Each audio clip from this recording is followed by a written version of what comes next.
আমি কাউকে নিয়ে আসিনি, একা একা আসছিলাম। এই চণ্ডীতলার মোড়টায় বিজেপির লোকেরা চিৎকার করে গালাগাল দিয়ে মাথায় দূর থেকে ঢিলকি বল বড় ইউজ বল ছুড়েছে। আমি বুঝতে পারছি না, আমার মাথা দিয়ে রক্ত বেরোচ্ছে। আমি তা সত্ত্বেও আমি আপনাদের কাছে বলতে এসছি একটাই কথা, আমার আর বলার মতো শক্তি নেই। আমার সত্যি বলার মতো শক্তি নেই। আপনারা বাংলার মানুষ, আপনারা চণ্ডীতলার মানুষ, আপনারাই বিচার করবেন যে এই যে গুন্ডাগার্দি করছে, এই যে এমপিদের দিয়ে মারছে, এটা কি ঠিক হচ্ছে? এখানে কোনো জনরোষ টনরোষ নেই।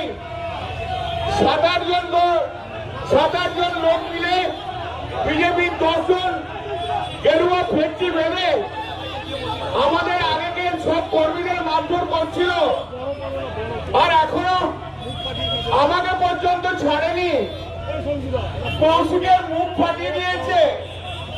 একটু আগে আমি যখন হেঁটে হেঁটে আসছিলাম, তখন একজন ভদ্রমহিলা, তিনি মোটর সাইকেল করে যাচ্ছিলেন, তার পিছনে বোধহয় স্বামী ছিল, রাস্তায় নেমে আমাকে বললো, দাদা আমাদের প্রচন্ড মেরেছে বিজেপির লোকজন।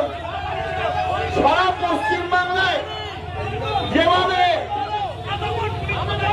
বিজেপি যেভাবে আমাদের উপরে অত্যাচার করছে, বিজেপি শূন্য করে দিতে চাইছে, ওরা সিপিএম কে এবং পশ্চিমবাংলায় কংগ্রেসকে অক্সিজেন দিতে চাইছে।